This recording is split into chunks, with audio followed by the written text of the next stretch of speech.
Sit record now. If you can't, Adam, are you staying like that? Yeah, just because. I'll stay like that. Yeah, is that okay? Yeah, I'm just gonna stretch a little bit just so we fill the screen a bit more.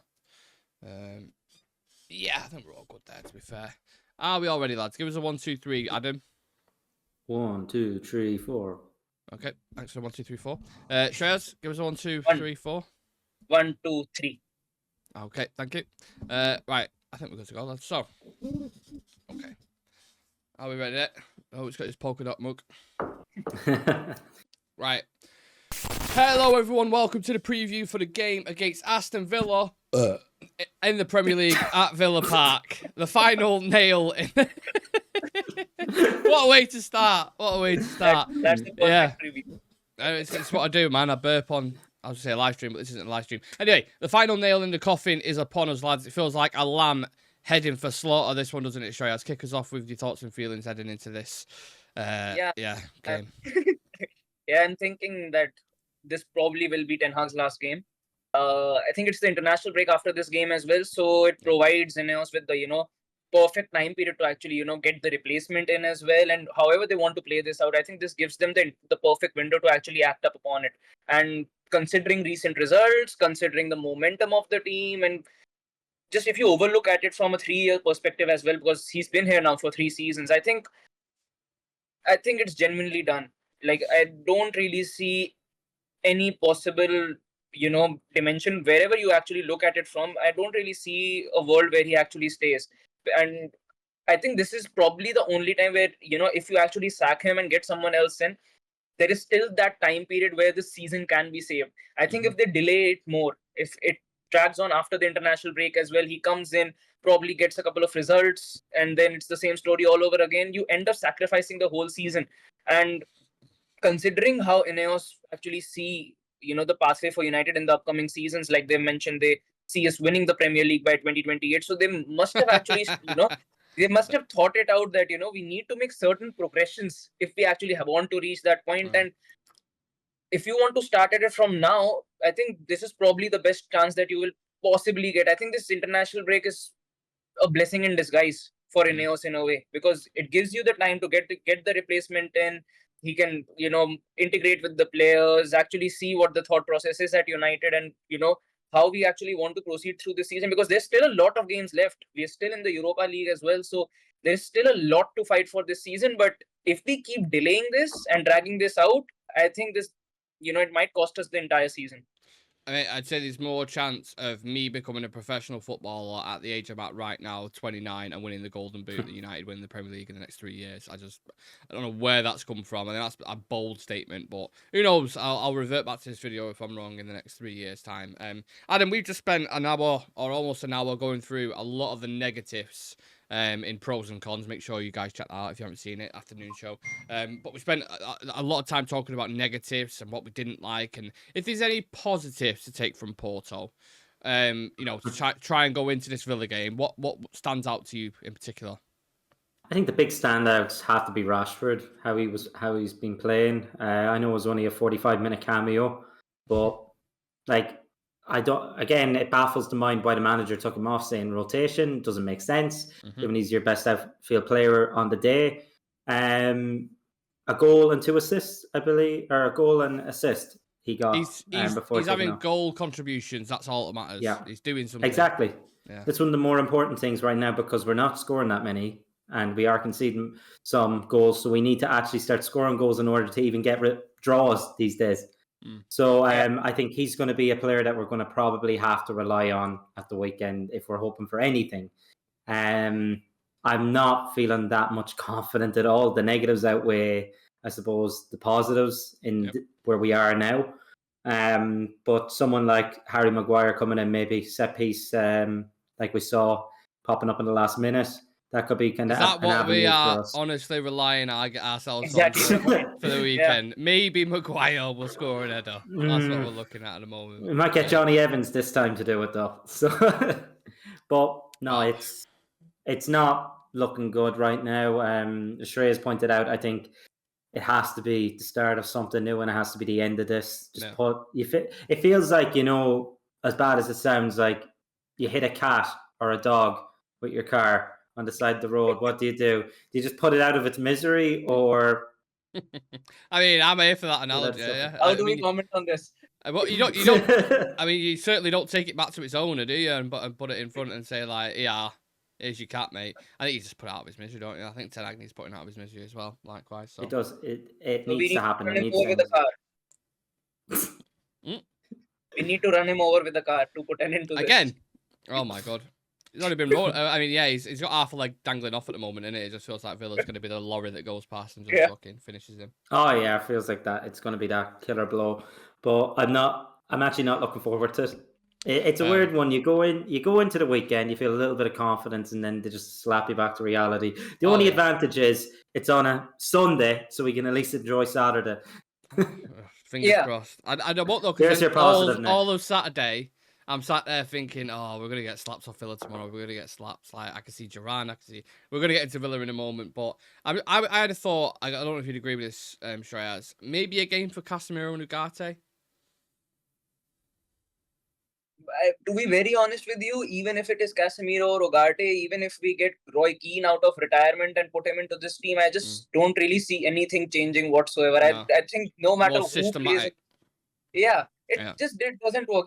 I think even if it's Casemiro and Ugarte, this manager doesn't want to play a systematic or balanced way. He wants to play with the chaos. He wants to, just push every single player that he's got as an outfield player to, create an overload on the opposition box. And you are going to be vulnerable whenever you do that. And if you're coming up against a team like Villa, they play very good football. They're very balanced. They play a high line on top of that.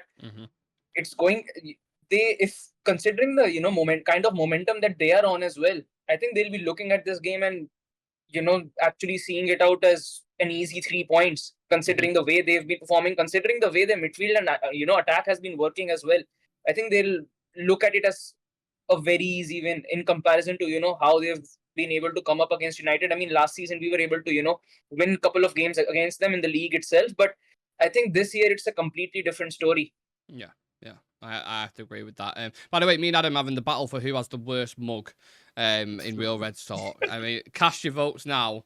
I don't know what on earth's going on there. We've got a polka dot and we've got some kind of Brighton cup, but I don't know. It's like a popcorn, an old-fashioned popcorn kind of bowl.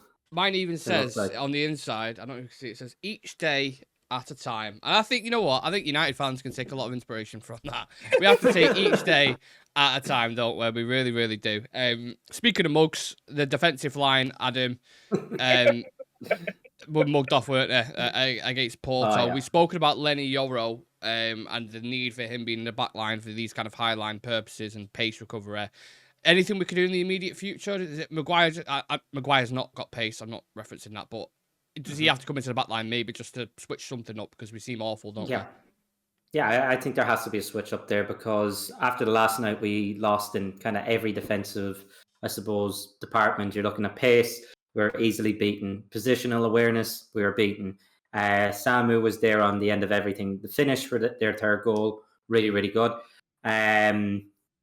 So pace, positional play, aerial ability, we lost out again. And you're thinking, what area did we actually win in defence? Was there any defensive battles that we did win?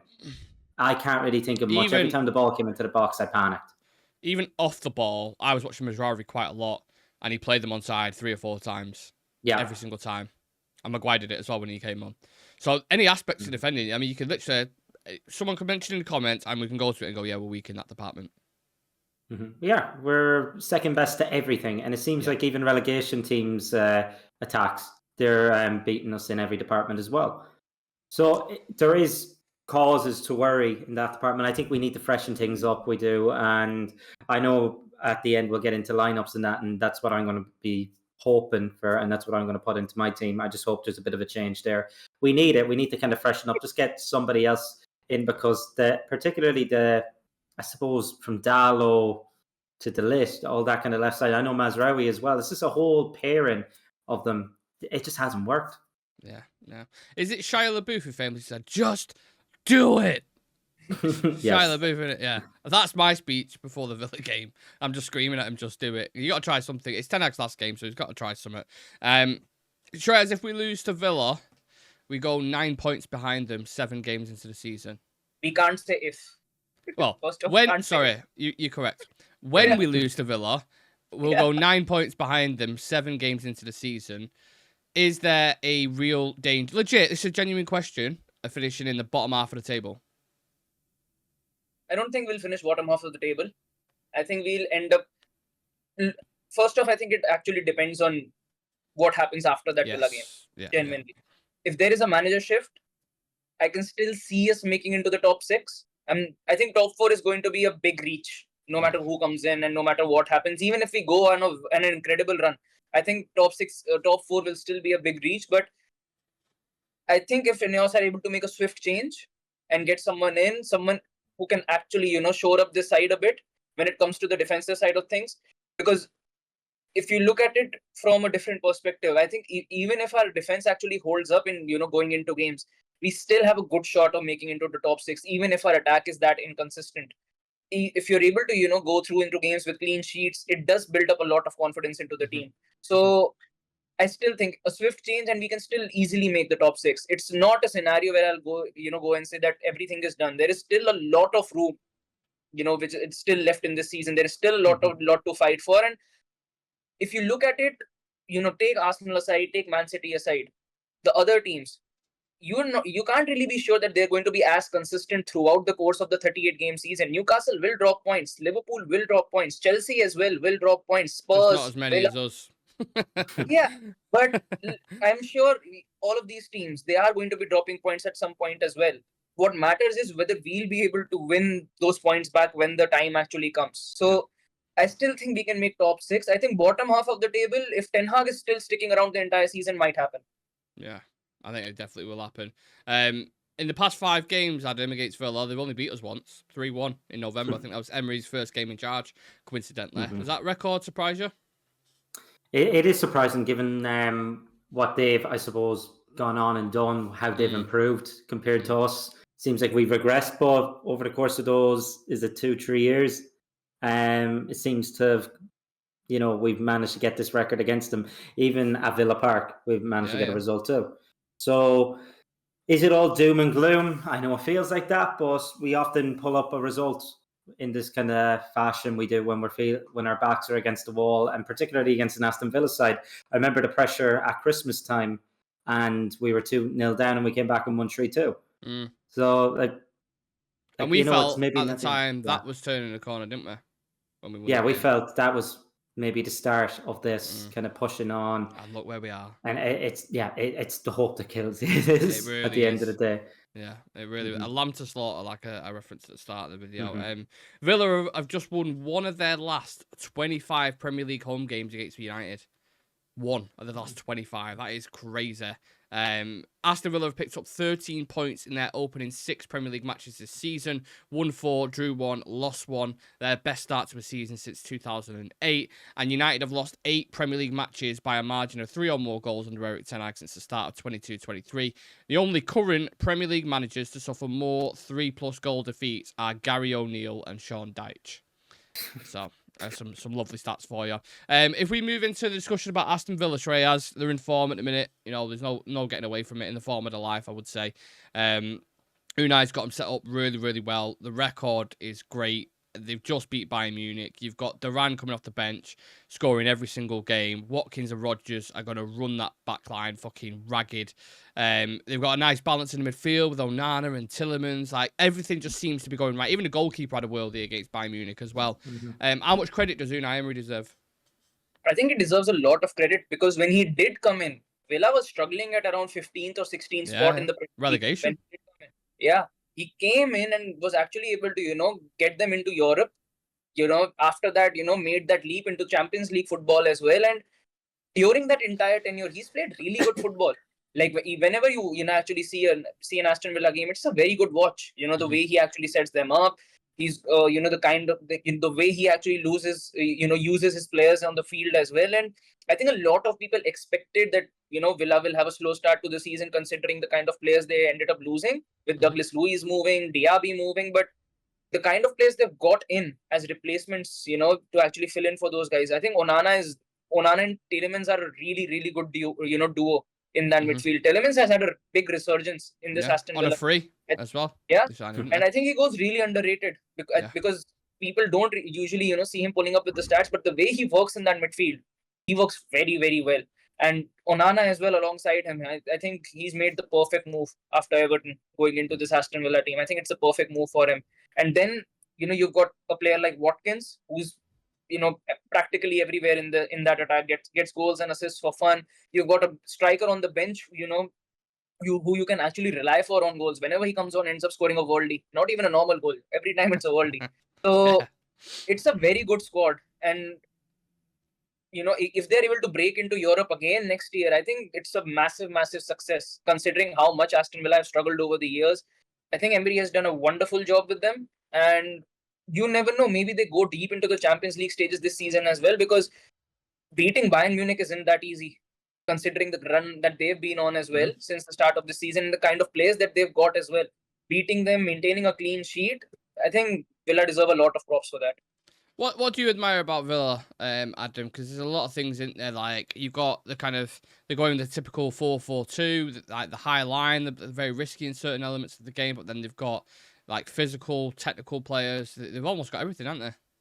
Yeah, he's really built a team there, and he's also built a kind of team mentality spirit there as well. Players will die for each other on the pitch, they will. Yeah. And we just seem so disconnected from that. It would be nice. And it's just, I suppose, the bare minimum that you're asking for the players. Like, just look out for your teammates and just like work together. And they actually seem to know what they're doing when they're going forward. We don't. Yeah. I think every department, from defense, midfield, and attack, they're better. They know what they're doing tactically. They know what they're doing. I've watched that Bayern Munich game. Like, them on the break, they had 2 or 3 big chances. They did. Obviously, they didn't take advantage of them. But even from set pieces, like, they have that physicality as well. So that's going to be a worry going into the weekend. But they have everything that you'd admire. I suppose it's almost like I know they have rich history to do, but in terms of the modern game, it's almost like a rags to riches kind of story it is. And I think everybody kind of backs that. You can't help but respect it. You can't. As bad as it sounds, I know we're going into it, and you're nearly rooting for them in Europe. You want them to do good, you do. Because it is kind of nearly that fairy tale story again. It is, and people really sympathize with that. I know the pressure isn't as much, if he gets 1 or 2 defeats as it is in terms of, like, a big club, but like, he still pushed them up there to compete with the biggest, and they're now in Europe. And as Shreyas said, I can see them actually going quite far in Europe. Yeah, Shreyas, you can't talk about Aston Villa without talking about one of the fan favourites, which is John. Is it John Duran? His first name, John? Yeah, I think it is. Yeah. Reports that United missed out on the chance of signing him for 10 million when he was at Chicago Fire. Seem to have dropped the bag with that one, don't they? How many players have been covered like this? Every single one of these players. Alvarez went to City. Haaland, Caicedo. Yeah, exactly. And you can go on and on about all the players that we missed over the years and have moved to rival clubs and actually did quite an exceptional job at those clubs. I think this is probably for the first time I'm more frustrated, because I do think we have the tools to actually get to a very good spot when it comes to the Europa League. I would even say, when you look at it from a league perspective as well, because you look at our backline, you have a good blend of experience. At the moment, you might not have as much depth with the full backs, but no team is perfect. Every team at a certain point, ends up struggling with injuries. I think a manager does need to, look at it and approach it with a different angle. When you've got, a lack of fullbacks or a lack of personnel in a certain position, that's when, the manager adapts, and that's when you can actually see whether the manager can actually work in an adversity or not. We've not seen that at United with, Erik ten Hag, especially not in the past 2 seasons. And now you look at a midfield, you've got a good blend of experience. You've got some very good talents coming through as well in Kobe Mainoo. Attacking wise as well, it does look shaky, but you've got some really good prospects in there too. So I think the more frustrating part about it is these players are not being used to their max potential, and they're not being used to their full capacity in this team. They feel like they lack that sort of experienced figure. And then when I compare it to someone like Duran, like, he just looks like a born finisher. He does. Like, he looks like that. He reminds me almost at times of Van Nistelrooy. Like, he's finishing that killer instinct. I don't think I've seen a player, especially come up now, who looks like he is that killer, like finish. He like all types of finishes. Like to even like do what he done to Neuer. Like he looked at the keeper, he knew to hit it first time. Like you either have that or you don't, especially at that age. It's killer instinct. And our forwards, we don't have that at the moment. And I think we're kind of lacking that experience figure to teach them that you either have it or you don't, or you have to learn it. You do. And for me, compared to Duran just has that killer instinct when our forwards don't. To think as well, he was doing all this on his Instagram live that he was signing for West Ham and all that kind of stuff. And he's turned into like an Ole Gunnar Solskjaer for them. Just two questions to use both and answer them quickly if you can. Where will Villa finish? Sorry, in the league, and where will they hurt us the most? Do you think on the weekend? So Adam, kick us off with that. I suppose if you're looking at the standings, what place are they in now? I'm just going to get the table up. I know they're in a really good run. 5th to 6th, I'm guessing. 4th. Yeah, they're 5th. They're 5th and they're 2 points behind Liverpool at the moment. And you're thinking they can continue that run. I can see them winning. I know we're going to go into our predictions. I can probably see them up there competing 3rd or 4th again. Top 4. And I think top 4, definitely. And if they, drop out of that, someone else drops in, if they can keep that consistent, break in the top 6, that's good for them. But obviously they'll be aiming for Champions League. I can see them going quite far in it. And, if it's not us getting it, I'd rather see someone like Aston Villa get it. Yeah. Where will they hurt us as well, Adam? Where won't they is the question. Okay. Well, I will take that as both your answers. Where will they finish, Shreyas? 3rd. I think they finished 3rd as well. So they're both the answers, top 4 and everywhere on the pitch. Yeah. That's those questions. Okay. Exactly. I think through the middle is going to be dangerous though, given what I saw Porto, those kind of, especially if he physically keeps this, physically, if he just keeps this mentality of, okay, the fullbacks have to invert, and then we talked about Lissandro can't cover all that space. And if you have someone like Duran there, he's going to absolutely destroy into Rodgers, the running. Yeah. It's not going to work, it isn't. You can see what's going to happen. We're saying it now, and it's going to happen. You just know what's going to happen. He could shut that down, just work on the tactics there, but he's so fucking stubborn. And he refuses to do it. I think it should be a forfeit. If United win, we should have to do a forfeit because it's so unlikely that it's going to happen. It just would be craziness, wouldn't it, if we went there and won? The way we're playing at the moment, Anyway, I'll go away from that. Who would have wants to watch this game, Shreyas? Just 2 individuals. Pick one from United and one from Villa if you can. Onana for us and for them. Onana for us, Onana for them. Yeah, Onana for us, probably everyone for them. But I'll go with Tielemans for them. Okay, Adam.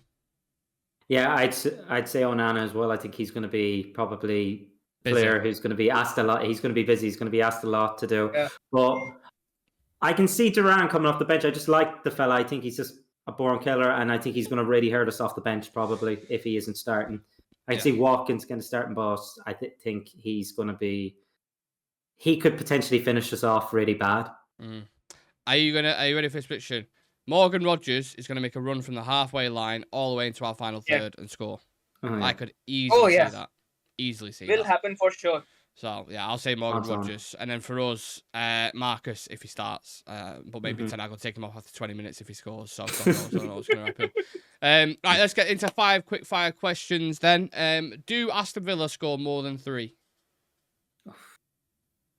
Yes. No. Yes.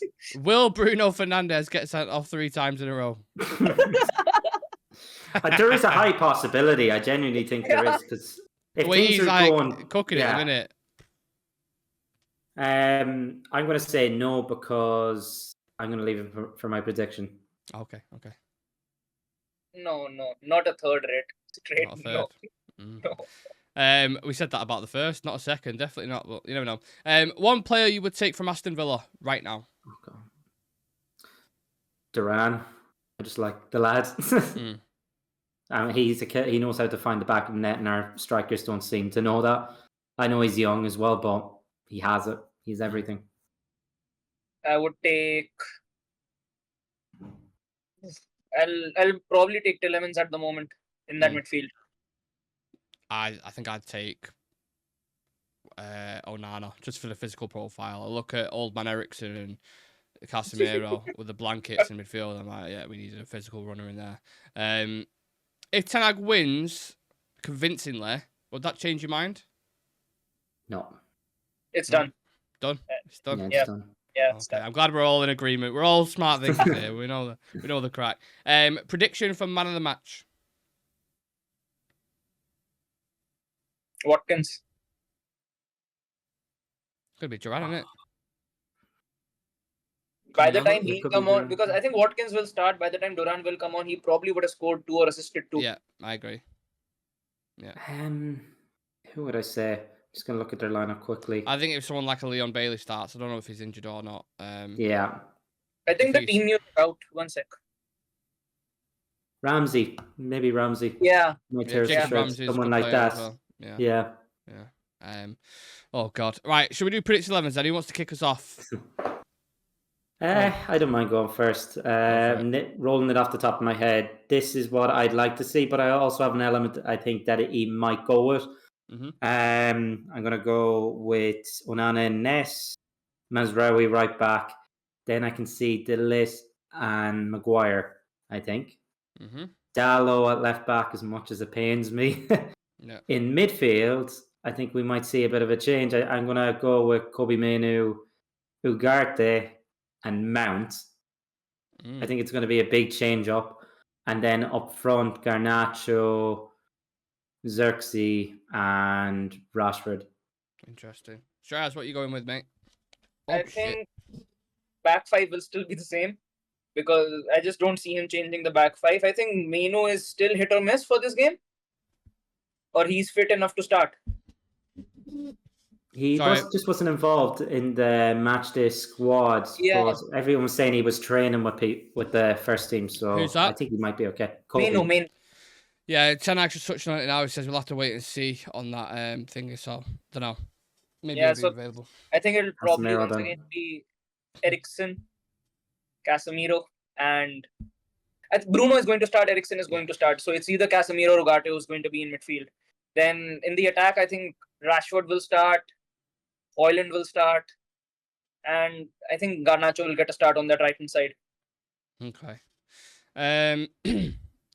I'm going to go Onana, Mazraoui, Maguire, Licha, and Dallo.